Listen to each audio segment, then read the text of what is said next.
Hey lovelies, it's Jessie. Welcome back to my channel, and these are the books that I did not like in DNF'd in 2018. So I'm going to start with the books that I don't have with me, and I'm going to start with the first audiobook that I've read in 2018 and the first audiobook I've ever read ever. And that is unfortunately an unpopular opinion, because everybody was raving about this book and there's so much hype around it, and I feel like maybe I should have read the book instead of listening to the audiobook. But then I heard that people were raving about how amazing the audiobook was, and did we read the same book? Because I was really underwhelmed with the book. And that is Sadie by Courtney Summers. Yeah. It was a good book, I just don't know what all the raving is about. It was an okay book to me. This book is about a girl who goes on a hunt to find her sister's killer. And her sister lived with, I think it was their mom's, or no, it was their grandma's friend or something. And the mom was a deadbeat. She was always she wasn't there. So they lived in the trailer park with that grandma, I guess. One night, I guess they got into an argument, and Sadie's little sister, ran away and ended up getting killed. And it just goes through Sadie trying to find out who the killer is, and she is also a runaway now, and her grandma, I guess you would say, I'm gonna call it the grandma. The grandma is frantically looking for her, and half of the story is half Sadie and what she's doing, and the other half is podcast, running along trying to find Sadie now. And it's just a podcast where they talk about disappearances of kids or teens and trying to solve the cases. So Sadie's grandma teams up with the podcast host guy to find Sadie. And Sadie goes through all this crap, and it just leaves you on a cliffhanger. And I thought the ending would be a lot better, because I'm okay, it's probably leading up to something. But no, it leaves you there. I'm just what?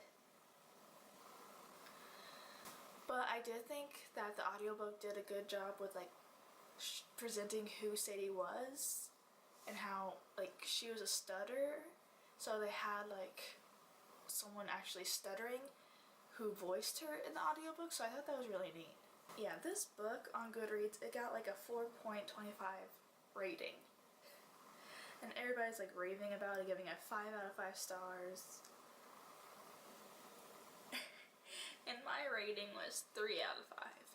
And sorry if you notice my eyes drifting over here and staring into space when I'm trying to describe what the story is and stuff. That's just me zoning in and telling y'all the spiel. I don't know why I always turn this way, because I noticed that when I was editing too. But the next book is The Wood by Chelsea Bobulski, and I really like this book up until the end.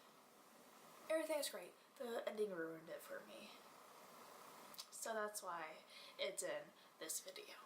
So Winter's dad goes missing during his nightly patrol in the woods. It's up to her to patrol the time portals and help anybody who slips through the time portals to help them back to where they came from. And Winter can't help but think that there's more to her dad's disappearance than she's being told. And while on one of her patrols, she finds this young guy named Henry in the woods who knows more than he should. Henry believes if they work together, they can find his missing parents and also find out what happened to Winter's dad. But the wood is poisoned.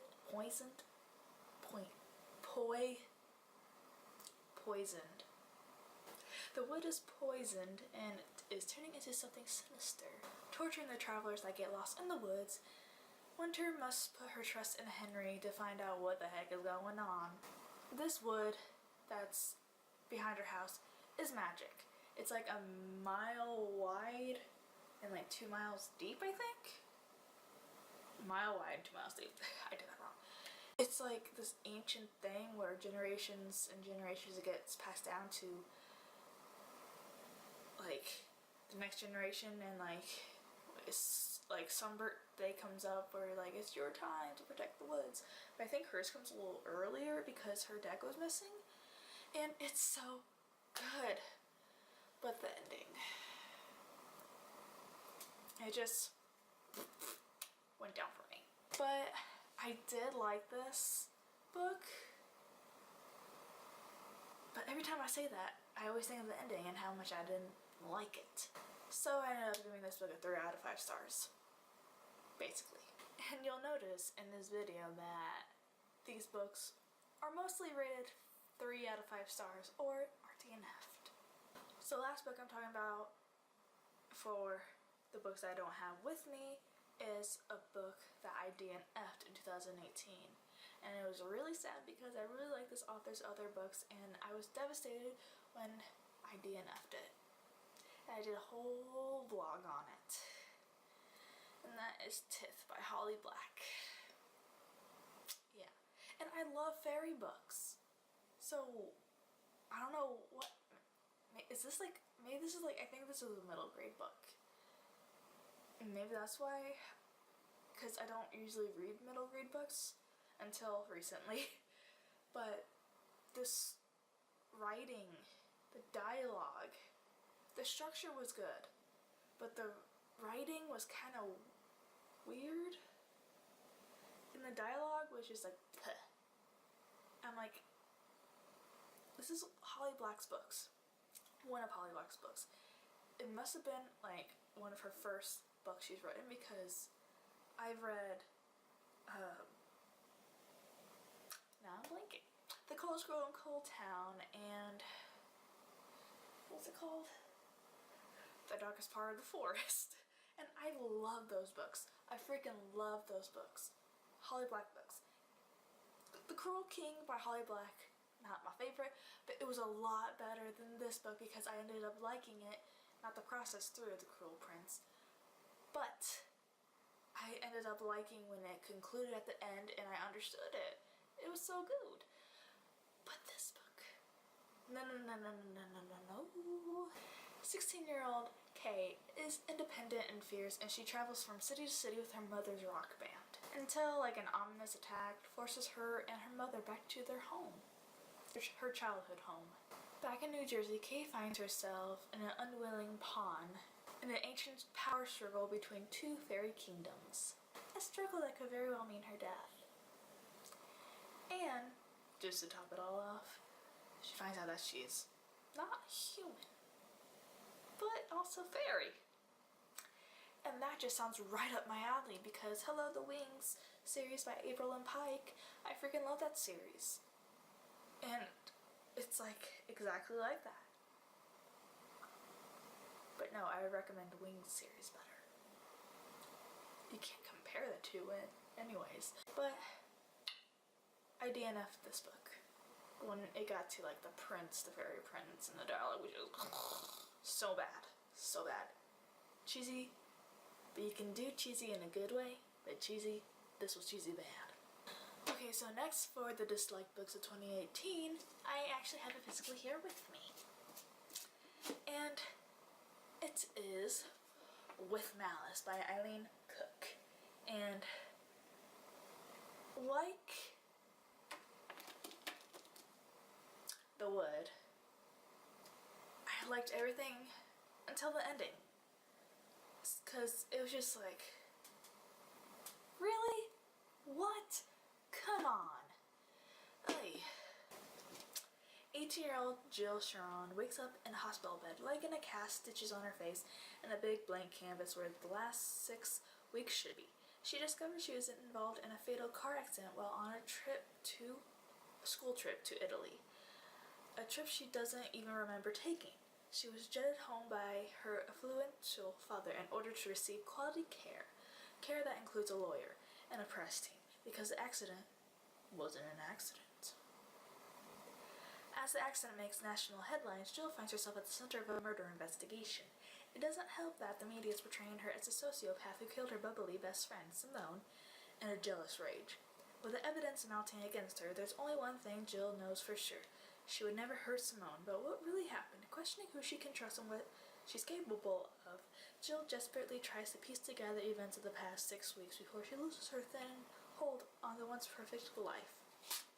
Sounds so good. It was so good until the end. It just, like, I guess it just wasn't how I wanted the story to turn out, basically. Writing was good, dialogue was good, everything was good, but the ending, I just didn't like where it went, basically. And it reminds me of the Amanda Knox murder trials. Like, if you're a fan of that, then this might be a book for you. So, this next book is going to be an unpopular opinion again. But, okay, I liked this book, but it was just, I wasn't impressed, I guess you could say. Like, it just felt like reading it, it's just like lagging on and on and on and on and on. Something happens, it's like, then on and on and on and on and on and on and on. Ending. What? Okay. And it's a movie adaptation in 2018, and it's a dystopian book. You probably know what I'm talking about.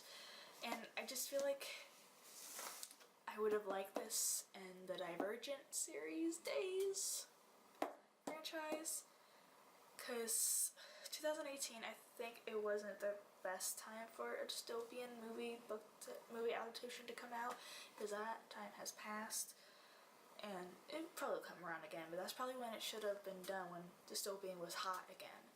But that is The Darkest Minds by Alexandra Bracken, and I feel like everybody knows what this book's about, but it's like kids with superpowers and stuff. Ruby woke up on her 10th birthday. Something about her had changed. Something frightening enough to make her parents lock her in a garage and call the police. Something that got her sent to Thermon, a brutal government rehabilitation camp. She might have survived a mysterious disease that killed most of Americans' children, but she and others emerged with something far worse. Frightening abilities they cannot control. Now, 16 Ruby is one of the dangerous ones. When the truth comes out, Ruby barely escapes Thermon with her life. She's on the run, desperate to find the only safe haven left for kids like her, East River. She joins a group of kids who had escaped their own camp. Liam, their brave leader, is falling hard for Ruby, but no matter how much she aches for him, Ruby can't risk getting close, not after what happened to her parents. When they arrive at East River, nothing is as it seems, least of all, its mysterious leader. But there are other forces at work, people who will stop at nothing to use Ruby in their fight against the government. Ruby will be faced with a terrible choice, one that may mean giving up her only chance at having a life worth living for. It sounds really good. It just went flat with me, I guess. Not the best way to describe this book. Like, I have a hate and love relationship with this book, I guess I'm trying to say.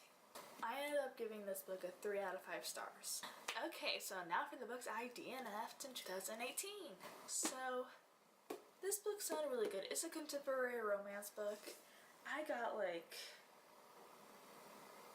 maybe 50 pages into this book where I just felt really lost when reading this book. And I'm like, is there like a book before this book? Because I feel lost, and there's some Spanish words in here that I don't understand, and I had to like stop, put the book down, look up what that meant. And I feel like it just was, the dialogue wasn't good either. The writing was decent. It was just like, huh? It just felt like a chore to read this book. It felt like my English class gave me this book, or like my Spanish English class, whatever, gave me this book to read for like class, and like take down like the Spanish words that you found in the book and translate them for like homework. That's what it felt like. But the synopsis of it sounds so good. And that is The Book of Broken Hearts by Sarah Auckler. Yeah. And Jude has learned a lot from her older sisters, but the most important thing is this. The Vargas brothers are notorious heartbreakers. She's seen the tears, disasters that dating a Vargas boy can cause, and she swore an oath with candles and a contract and everything to never have anything to do with one. Now, Jude is the only sister still living at home, and she's spending the summer helping her ailing father restore his vintage motorcycle. No one wants to end up with a toaster on wheels, so they hire a mechanic to help out. Is it Jude's fault? He happens to be cute and surprisingly sweet and a Vargas. Jude tells herself it's strictly bike business with Emilio. Her sisters will never find out, and Jude can stop And Jude can spot those flirty little various tricks a mile away. No way she would fall for them. The old boring straight path, because Emilio turns out to be the first guy in ever, and forever, that she likes, really likes. Jude's defenses are crumbling, and if history is destined to repeat itself, she's speeding towards some serious heartbreak. What if her sisters were wrong? Jude may have taken an oath, but she's beginning to think that when it comes to love, some promises are worth breaking. It sounds so cute and so good.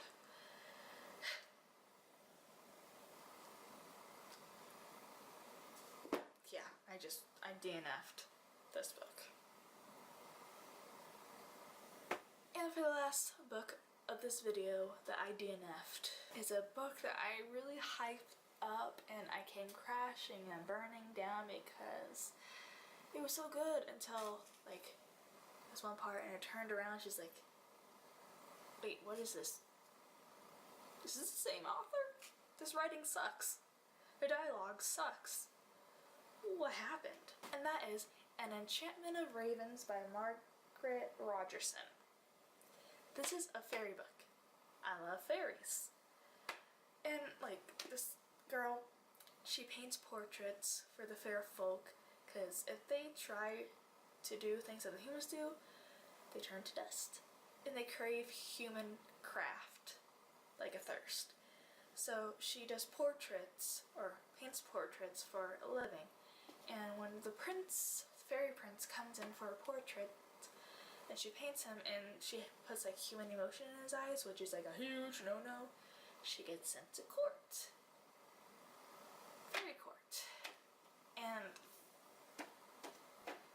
I stopped reading this book, DNF'd it, when they were on their journey to the kingdom, and it was a really weird journey. The journey is when everything came crashing down for me.